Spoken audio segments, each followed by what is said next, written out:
September of 1942, Dowfield, Banganga, Maine. A biting Atlantic gale whipped across the airfield as 10 young airmen assembled under the polished aluminum flanks of a brand-new Boeing B-17F, a Flying Fortress. Captain Robert K. Morgan, a lanky aviator hailing from Asheville, North Carolina, traced a gloved hand along the fuselage, the serial number 41-2-4485, feeling the raised rivets under his palm. This very aircraft had been officially inducted into the USAF's inventory on the 15th of July, 1942, and was assigned to the 91st Bombardment Group in September of that same year. Unbeknownst to these men, they were on the precipice of becoming an integral part of America's most celebrated bomber squadron, not through fabricated tales, but through the stark reality of survival against seemingly insurmountable odds. Their B-17 would traverse the Atlantic to England, joining the 324th Bombardment Squadron, part of the 91st Bombardment Group, stationed at RAF Bassingbourn. However, Captain Morgan had first promised his crew a detour. They journeyed south to Tennessee, to the very city that would bestow its name upon their aircraft. In Memphis, Captain Morgan christened the bomber in honor of his sweetheart, Margaret Poole, though his initial preference was for Little One, his personal endearment for her. Upon witnessing a film featuring a riverboat named the Memphis Belle, the name resonated and stuck. Young Margaret Polk, unaware of her burgeoning significance, was destined to become an iconic figure, her image soon to grace the nose of a bomber that would face imminent peril over occupied European territory. The Memphis Belle arrived in Prestwick, Scotland, on the 30th of September, 1942. It then relocated to a temporary station at RAF Kimbolton on the 1st of October, before finally reaching its designated permanent base at RAF Bassingbourn, England, on the 14th of October. This airfield, situated just north of London amidst the tranquil Cambridgeshire countryside, would serve as their home for the ensuing 7 months. What awaited them was a crucible of endurance that would relentlessly test the very limits of human fortitude. The statistics were grim. When America entered the European conflict, launching bombing raids from British soil, aircraft loss rates soared to as high as 82%. In later recollections, Captain Morgan eloquently captured the profound horror, describing the devastating toll. He explained that an 80% loss rate meant sharing breakfast with 10 men, only to find 2 remaining for supper. The War Department had established a critical threshold for combat tours. Crews were required to complete a specific number of missions before being repatriated. However, during those dark early months of late 1942 and early 1943, achieving this target seemed statistically unattainable. Of the airmen who flew the original 25 mission bombers between 1942 and 1943, a mere 35% survived. On the 7th of November 1942, the crew of the Memphis Belle embarked on their inaugural combat mission, targeting submarine fortifications in Brest, France. They lifted off from Bassingbourn in the pre-dawn gloom, forming part of a larger formation of B-17s en route across the English Channel. Though these young men had undergone months of rigorous training, nothing could have truly prepared them for the harrowing reality that lay ahead. The United States Army Air Forces had entered World War II guided by a doctrine of daylight precision bombing, meticulously developed at the Air Corps Tactical School at Maxwell Field, Alabama. The Air Force plunged into World War II with unescorted daylight precision bombing, lacking any semblance of long-range escort fighter support in its strategic planning. The British had forewarned of catastrophic losses during daylight raids, and their predictions proved chillingly accurate. American P-47 Thunderbolts and Royal Air Force Spitfires offered only short-range escorts. Once these fighters reached the outer limits of their operational range, near Germany's western frontier, they would break formation and return to base, leaving the American bombers vulnerable to the German Luftwaffe.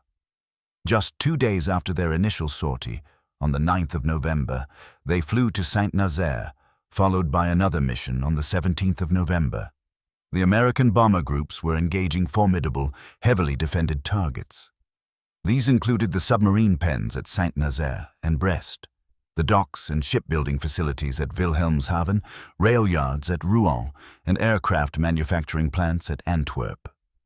The German submarine pens, colossal concrete structures engineered to shield U-boats from aerial bombardment, proved remarkably resilient, yet the 8th Air Force persisted in sending bombers against them. December ushered in winter conditions and continued operations. On the 6th of December, they struck locomotive works in Lille, France. On the 20th of December, they bombed an airfield at Romilly-sur-Seine. Each mission represented a perilous gamble. Upon their return to Bassingbourn, they would meticulously count the vacant dispersal hardstands, stark reminders of aircraft that had departed that morning, never to return. The Memphis Belle herself endured immense damage. On 5 separate occasions, her engines were rendered inoperable. On one particularly harrowing instance, she returned with her tail section nearly severed. She was riddled with bullets and battered by anti-aircraft fire. Astonishingly, not a single crew member sustained a major injury. This singular fact alone seemed to defy all statistical probability. 1943 commenced with no abatement in the relentless combat. The 3rd of January saw them back over Saint-Nazaire. The 13th of January took them to Lille. On the 23rd of January, they assaulted submarine installations at La Rochelle. In the flak-saturated skies above the German U-boat facility at La Rochelle on January the 23rd, 1943, the Memphis Belle fought for its very existence, penetrating a defensive cordon of German fighters before navigating through a dense curtain of anti-aircraft fire, maintaining a steady course without employing evasive maneuvers. It was late January 1943 when Hollywood entered the scene at Bassingbourn. Major William Wyler, acclaimed director of films such as Wuthering Heights, and Mrs. Miniver had enlisted in the U.S. Army Air Forces to produce documentaries chronicling the war in Europe. Captain Morgan recounted in his memoirs that Wyler approached him in late January 1943, following their 8th mission. Wyler expressed his desire to film the Memphis Belle and its crew, citing a certain enigmatic allure associated with the aircraft's moniker. Furthermore, he noted that Captain Morgan's reputation as a skilled pilot guaranteed Wyler a central position in the unfolding action with a reasonable assurance of safe return. Wyler had initially been documenting the missions of Captain Oscar O'Neill, whose bomber bore the name Invasion II, belonging to the 4001st Bomb Squadron. However, on April 17, 1943, O'Neill's fate was tragically sealed. O'Neill's B-17, along with 5 other aircraft from the 4001st, was shot down over Bremen, Germany, in what was, at that time, the single most devastating mission for the 8th Air Force. Wyler found himself in need of a new subject. Captain Morgan and the Memphis Belle became his focus. The 4th of February marked their 9th mission to Minden, Germany, their initial foray into German territory. The 14th of February saw them attack Hamelin, Germany. Then, on the 16th of February, the Memphis Belle sustained severe battle damage over Saint-Nazaire. The Memphis Belle was undergoing repairs following critical combat damage incurred on February the 16th. While ground crews diligently worked to restore their bomber, Wyler's inaugural filmed mission was not aboard the Memphis Belle, but aboard the B-17 Jersey Bounce on February the 26th, 1943, on a mission to Wilhelmshaven, Germany, while the Memphis Belle was out of commission. This mission encountered intense German fighter attacks, resulting in 2 B-17s from the 91st Group being destroyed. Despite the inherent risks, Wyler captured footage of at least 6 more combat missions alongside Captain Morgan's crew, not exclusively aboard the Memphis Belle, utilizing cameras strategically mounted in the nose, tail, right waist gun position, and radio hatch. The cost of documenting this conflict was measured in human lives. First Lieutenant Harold J. Tannenbaum, a veteran of World War I and one of the 3 assigned cinematographers, was tragically killed in action during a filming mission when the bomber he was aboard was shot down over France on April 16, 1943. Wyler himself suffered from frostbite and experienced temporary hearing loss for several months following his participation in bombing runs. Returning to active combat, the Memphis Belle crew continued to accumulate missions. March saw them engaged in strikes against La Rochelle on the 6th, Rouen on the 12th and 13th, Wilhelmshaven on the 22nd, and a return to Rouen on the 28th. April brought missions to Antwerp on the 5th, La Rochelle on the 16th, and the costly raid on Bremen on the 17th. May witnessed their involvement in missions to Saint-Nazaire on the 1st and Antwerp on the 4th. By mid-May 1943, they were approaching the established mission threshold. A race ensued among several bomber crews to complete their combat tours. A B-17F nicknamed Delta Rebel No. 2 successfully completed 25 credited combat missions on May 1, 1943, thereby becoming the first B-17 in the European theater to achieve this milestone. Hell's Angels, another B-17F belonging to the 3003rd Bombardment Group, accomplished 25 combat missions on May 13, 1943. However, neither of these aircraft would return to the United States for a highly publicized tour. The Memphis Belle crew reached that pivotal milestone without a single casualty among their ranks, positioning her as the prime candidate for an early return for a war-bond tour. Tragically, Delta Rebel No. 2 was shot down during the mission to Gelsenkirchen, Germany, on August 12, 1943, resulting in 6 of her crew being captured as prisoners of war and 4 losing their lives in action. May 15th brought their 24th mission, targeting Wilhelmshaven. Just one more flight, a single mission, and their tour would be complete. Wyler's film actually depicted this penultimate mission on May 15th, 1943. Wyler had informed Captain Morgan that should the Memphis Belle have been lost on their final mission, he had a contingency plan in place with a backup crew working with another B-17, Hell's Angels of the nearby 3003rd Bombardment Group, which was also nearing the completion of its 25 missions. On May 17, 1943, the Memphis Belle flew her 25th and final combat mission, bombing the formidable Karaman submarine base at La Rochelle, France. In total, she logged 14 hours, 50 minutes, and traversed over 20,000 combat miles across her 25 missions. During these sorties, the gunners aboard the Memphis Belle were credited with downing 8 enemy aircraft, with an additional 5 probables and at least a dozen more damaged. Her crew released over 60 tons of ordnance over France, Germany, and Belgium. They had achieved the impossible. They had defied the odds. The crew was collectively awarded the Distinguished Flying Cross, the Air Medal, and each received 3 oak leaf clusters. Only tail gunner Staff Sergeant John P. Quinlan received a Purple Heart for being officially wounded. King George VI, wearing the uniform of a Marshal of the Royal Air Force, and Queen Elizabeth personally congratulated the crew on May 18th. 10 young Americans stood before the King and Queen of England, men who had carried the fight to Nazi Germany and lived to recount their experiences. The Memphis Belle was flown back to the United States on June 8, 1943, by a composite crew handpicked by the 8th Air Force and led by Captain Morgan for a nationwide tour spanning 31 cities. Captain Morgan's original co-pilot, Captain James A. Verinis, had piloted the Memphis Belle for one mission before his promotion to aircraft commander of another B-17 named Connecticut Yankee for his final 16 missions, concluding his tour on May 13th. However, he rejoined Captain Morgan's crew as co-pilot for the flight back to the United States. The crew that completed the tour embodied the spirit of America itself. Their ages ranged from 19 to 26, and they hailed from various states across the U.S., including Washington, Indiana, Texas, and Connecticut. Captain Robert K. Morgan, the pilot from Asheville, North Carolina, was 24 years old. Captain James A. Verinis from Woodbridge, Connecticut. Captain Charles B. Layton, navigator, from Flint, Michigan.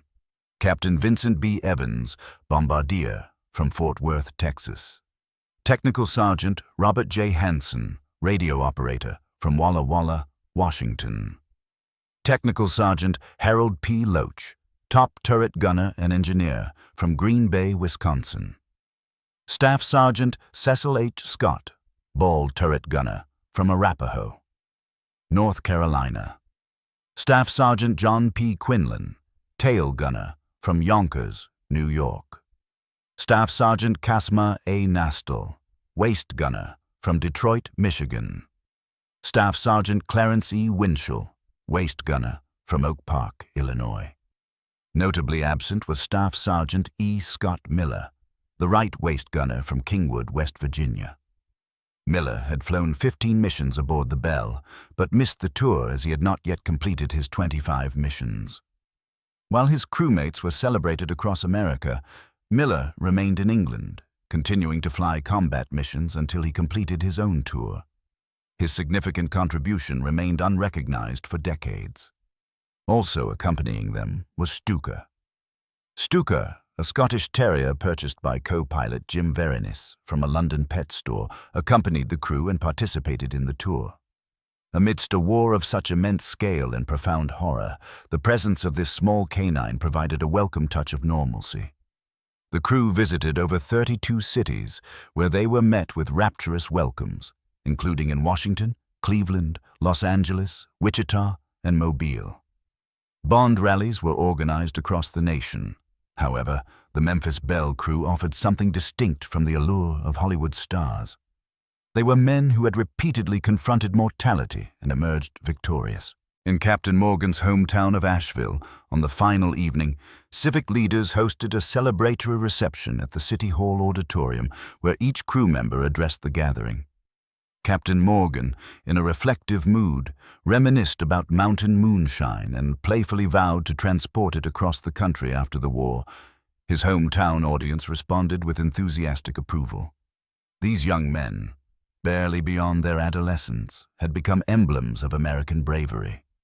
At every stop, throngs of people congregated. Eager onlookers yearned to touch the aircraft, to examine the bullet holes and flak damage, and to meet the individuals who had piloted her.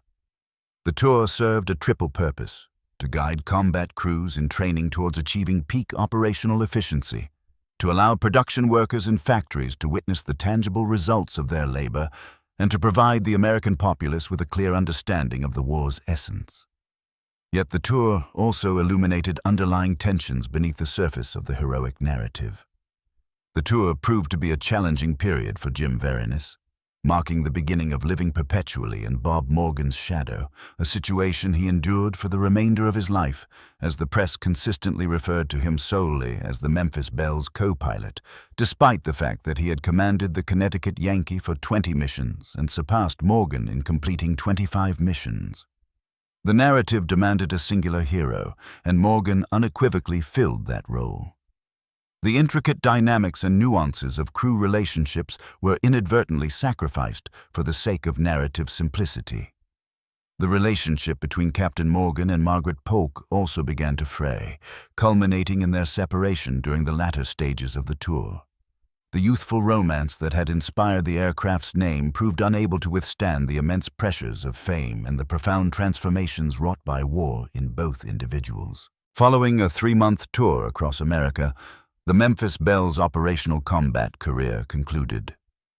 On December the 23rd, 1943, the Memphis Belle was reassigned to MacDill Field, Florida, where she was repurposed as a B-17 air crew and ground crew training aircraft. She remained there until the conclusion of Victory in Europe Day. The aircraft that had courageously endured numerous combat missions would now serve the vital purpose of preparing new crews for the trials that awaited them over Europe. After Victory in Europe Day, the aircraft was ferried to Altus Army Airfield, Oklahoma, for storage and eventual reclamation. Vast expanses across America became repositories for thousands of aircraft, awaiting their fate at the hands of scrap dealers. The colossal industrial might that had produced these machines no longer had a practical use for them. The Memphis Belle appeared destined for the same fate as countless other warbirds, to be dismantled and melted down. However, the mayor of Memphis, Walter Chandler, intervened, orchestrating a deal for the city of Memphis to acquire the B-17 for $350, a sum less than the cost of a single mission's fuel. She was flown to Memphis in July 1946 and remained in storage until mid-1949, when the bomber was placed on public display at the National Guard Armory, situated near the city's fairgrounds. It remained exposed to the elements into the 1980s, gradually succumbing to deterioration from weather and acts of vandalism. The celebrated bomber, which had successfully weathered German aerial assaults and anti-aircraft fire, was now being undermined by something far more insidious: neglect and the inexorable passage of time. Paint chipped away, aluminum corroded, and vandals left their indelible marks. The Memphis Belle, exposed to the harsh embrace of the elements in Memphis, was slowly succumbing. Following persistent advocacy by Frank D'Onofrio, a local businessman, the city council consented to donate land on Mud Island, where the historic bomber could be showcased. Federal Express and Boeing each contributed $100,000 toward the restoration efforts, and the city provided an additional $150,000. When Hugh Downs of television's 2020 aired The Need for More Money, the American public contributed the remaining balance of the $576,000 required. On May 17, 1987, exactly 44 years after completing her 25th mission, the Memphis Belle Pavilion was officially dedicated, with an attendance of nearly 25,000 people. 7 B-17s, representing the largest formation since World War II, soared overhead in a salute, releasing thousands of rose petals upon the pavilion. Margaret Polk and the Belle crew, alongside the assembled multitude, looked on as the crowd erupted in thunderous applause. It was a moment of profound triumph, the iconic bomber finally receiving the care and esteem it so rightfully deserved. Margaret Polk, who actively participated in fundraising efforts for the association, passed away in 1990. However, the outdoor display on Mud Island, though undertaken with the best intentions, could not provide the controlled environmental conditions essential for long-term preservation. In 2004, the National Museum of the United States Air Force expressed its interest in reclaiming the aircraft for restoration and subsequent display at Wright-Patterson Air Force Base near Dayton, Ohio. The Belle arrived at the museum in mid-October 2005 and was placed within one of the museum's restoration hangars, having been transported in corroded sections after restoration efforts in Memphis had depleted their funding. What ensued was one of the most meticulous aircraft restorations in history, requiring approximately 55,000 hours to return the aircraft to its former wartime glory. 55,000 hours of painstaking, dedicated work by individuals who deeply understood the historical significance of their undertaking. Over 100 individuals, predominantly volunteers, contributed to the restoration of the four-engine bomber. Upon stripping paint from the aft fuselage, hundreds of names and personal messages were discovered scratched into the aluminum skin. These inscriptions, left by visitors over the decades, told their own silent narrative. People had evidently sought to leave their lasting impression, to forge a connection with this legendary aircraft. Restoration specialist Casey Simmons emphasized that their paramount priority was achieving absolute accuracy, even fabricating components that would never be visible to visitors, such as a glycol heater that was missing from within the left wing. The restoration team was unwavering in their commitment to ensuring the aircraft's completeness and historical authenticity, even regarding elements not publicly displayed. Many components, long out of production, necessitated the restorers to meticulously craft new parts by hand, sometimes relying on mere fragments of original parts or entirely without blueprints. These skilled artisans were not merely repairing an aging aircraft, they were safeguarding a vital piece of history, ensuring that future generations could witness and comprehend the machines that the men of the 8th Air Force had bravely piloted into combat. On March 14, 2018, the Memphis Belle was relocated into the museum's World War II gallery during a private ceremony and was officially unveiled 2 months later, on May 17, 2018, marking the 75th anniversary of its 25th completed mission. Robert K. Morgan Jr.'s voice trembled with emotion as he described his first glimpse of the Memphis Belle fully assembled after a 50-year interval.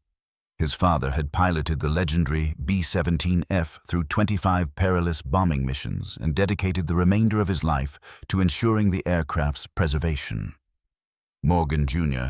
conveyed that his father, prior to his passing, was aware that the aircraft would be relocated to the museum and acknowledged that its preservation in Memphis was not feasible.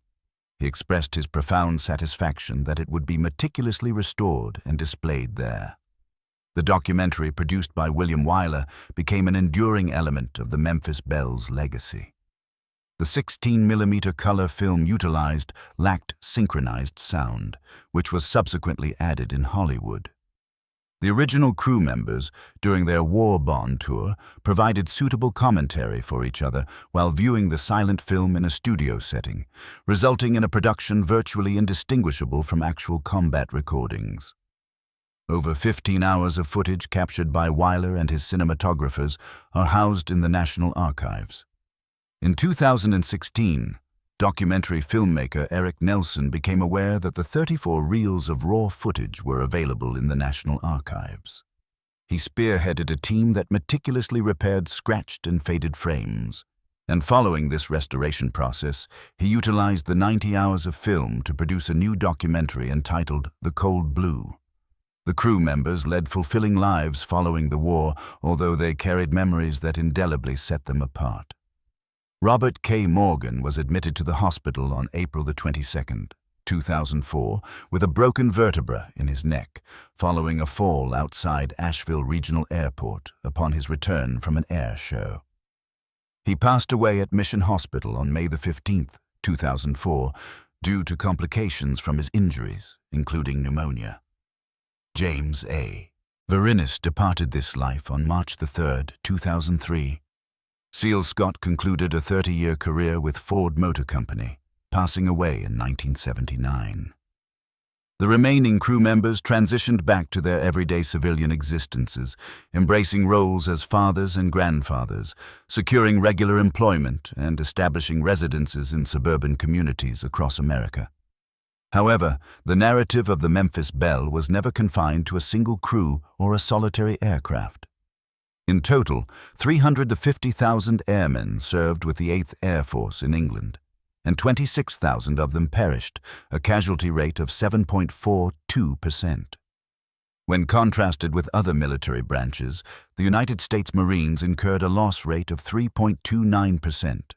The United States Army at 2.25%, and the United States Navy at 0.41%. The air component sustained the most devastating toll. More airmen from the 8th Air Force lost their lives than the entire Marine Corps, whose enlistment numbers were greater by 250,000 individuals. When strictly measuring the mortality rate among the 210,000 air crewmen, the casualty figure escalates to 12.38%. with 21,000 eventually finding themselves in prisoner-of-war camps. The 250,000 aircrew members who participated in bomber missions with the 8th Air Force experienced 58,000 casualties, encompassing 18,000 fatalities, 6,500 wounded individuals, and 33,500 missing in action. Amidst the most intense combat engagements against Germany, American bomber crewmen faced a 1 in 4 probability of survival.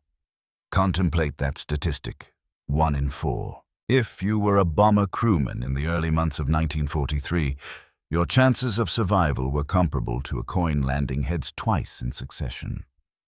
The crew of the Memphis Belle had defied these odds not merely once or twice, but over 2 times.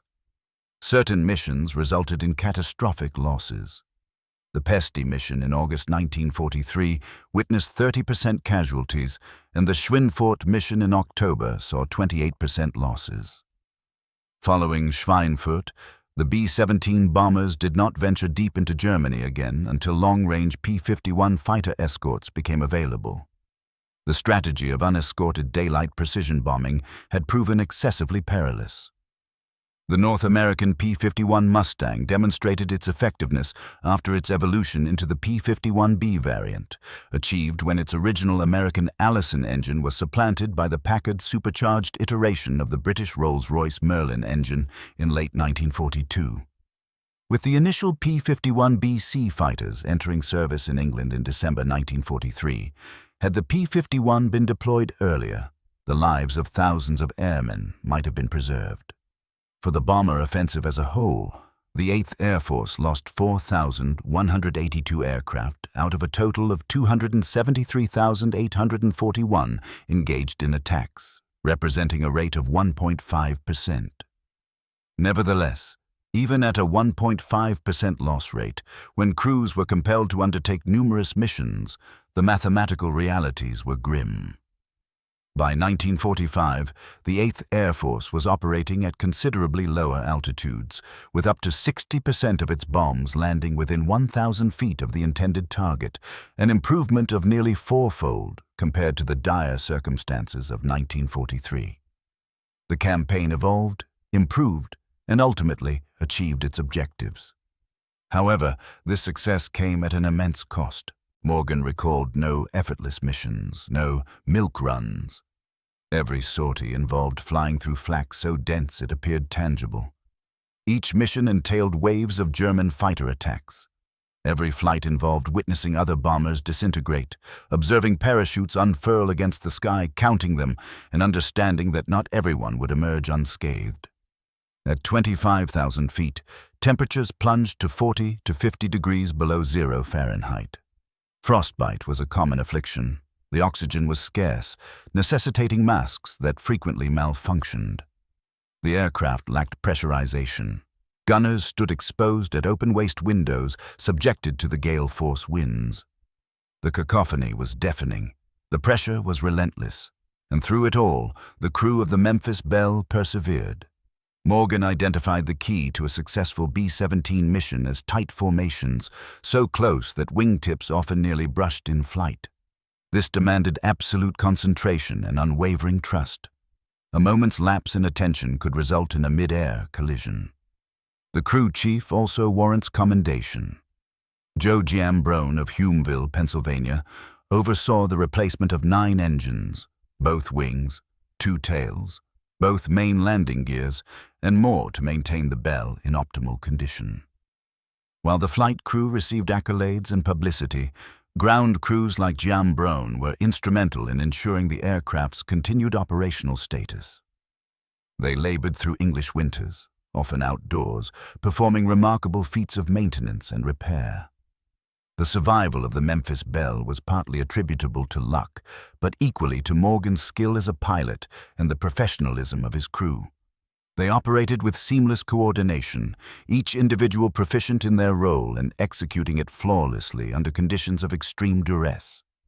This collaborative spirit, this mutual reliance and expertise, represented the crucial distinction between survival and demise. Upon completing their designated tour, several crew members expressed a desire to continue the fight. Casualties returned to the European theater following the publicity tour, accumulating a total of 60 combat missions. John Quinlan made an unsuccessful attempt to fly again with Robert Morgan in the Pacific Theater, but was eventually assigned to the China-Burma-India Theater, where he shot down 3 Zeros, achieving ace status as a gunner before his B-29 was downed. These individuals, having navigated the impossible once, elected to confront it anew. Morgan himself undertook a second combat tour in the Pacific Theater, commanding a B-29 superfortress named the Dauntless Doi, which led the inaugural B-29 raid on Tokyo on November 24, 1944. The saga of the Memphis Belle ultimately narrates the actions of ordinary Americans undertaking extraordinary feats. None of these men were born heroes. They were farmhands and factory laborers, students and sales representatives. They volunteered or were drafted, underwent training, and found themselves in the deadliest aerial conflict in history. and they met the challenge head-on. They did not perceive themselves as heroes. In post-war interviews, they consistently deflected praise, spoke of fulfilling their duties, and highlighted the contributions of others. This humility, this reluctance to claim special recognition, was characteristic of their generation. They had accomplished what was necessary, and that sufficed. However, we can acknowledge their achievements, even if they themselves could not.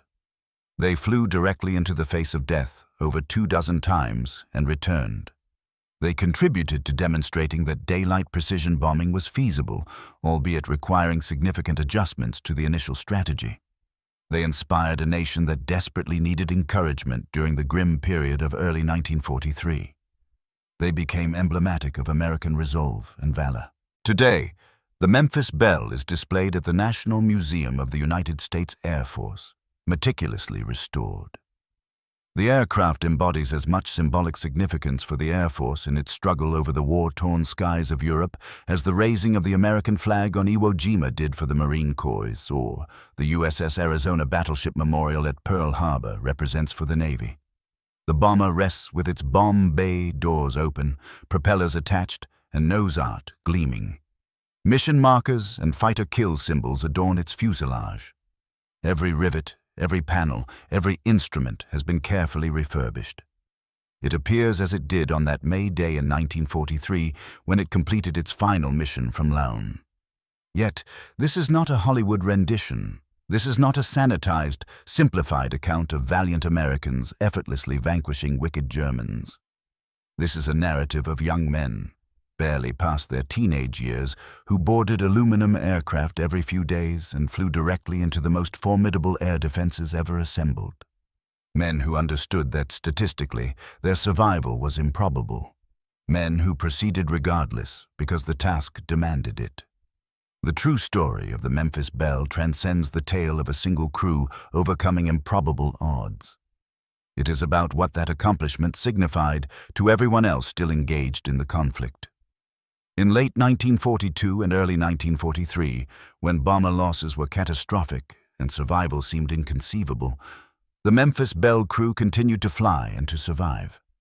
They became living proof that it could be achieved. They became a beacon of hope for all other crews still undertaking missions, still confronting those dire probabilities. And upon concluding their combat tour and returning to the United States, they carried that hope with them. At every bond drive, at every factory, at every training base they visited, they served as tangible evidence that survival was attainable. They demonstrated that American air power could penetrate the heart of Nazi Germany and return safely. They were, in the most direct sense, flying propaganda, but propaganda grounded in truth. The Memphis Belle stands as a tribute to all who participated in the strategic bombing campaign. This aircraft endured combat missions when survival seemed statistically unachievable. It carried 10 men through the most concentrated anti-aircraft fire and fighter opposition in history, and brought them all home. The young men who piloted this bomber did not consider themselves heroes, but they were. And the Memphis Belle, beautifully restored and honored, ensures that their story will never fade from memory. When visitors enter the National Museum of the United States Air Force and behold this aluminum craft painstakingly returned to its 1943 configuration, they are observing more than just an airplane. They are witnessing a symbol of courage, sacrifice, and the profound cost of liberty. They should remember that this aircraft represents countless other bombers that did not survive. They should remember the tens of thousands of airmen who perished in the skies over Europe. They should remember the valor required to board these aircraft day after day, aware of the odds, knowing that statistically they would likely not survive, and doing so regardless because it was their duty. The legacy of the Memphis Belle extends beyond World War II. It has shaped America's perspective on air power, on strategic bombing, and on the men who venture into harm's way. It has become an integral part of the American narrative, a chapter in the chronicle of the greatest generation. It has inspired books, films, documentaries, and countless articles. It captured the American public's imagination in 1943 and continues to do so today. The aircraft itself is one of only a handful of B-17Fs still in existence. The majority were dismantled after the war. Those that survived often served as gate guardians or were altered beyond recognition. The Memphis Belle, through a confluence of its notoriety, fortunate circumstances, and the dedicated efforts of individuals over several decades, has endured largely intact. Its restoration enables contemporary and future generations to comprehend the actual appearance of these aircraft, to appreciate their dimensions and complexity, and to recognize the ingenuity and engineering prowess invested in their creation. The 10 crew members who flew the Memphis Belle to the completion of their tour were among the fortunate. They survived, they returned home, they built lives, families, and careers. Yet, they never forgot their time over Europe. They never forgot the comrades who did not make it back. They never forgot the sensation of flying through flak and enemy fire. They never forgot the fear, the adrenaline, and the bone-deep exhaustion. Ultimately, the genuine narrative of the Memphis Belle encompasses all the crews, all the aircraft, and all the missions. It pertains to the strategic bombing campaign that was instrumental in securing victory in World War II. It addresses the price of that victory, measured not only in lost aircraft or bombs deployed, but in lives irrevocably altered, in young men aged far beyond their years, in families who mourned the loss of sons, brothers, and fathers. The Memphis Belle stands as a testament to all of this, and every visitor who pauses before this exquisitely restored aircraft should take a moment to contemplate its significance. The courage, the sacrifice, and the unyielding spirit of the men who flew into the flak-laden skies of World War II and against all expectations emerged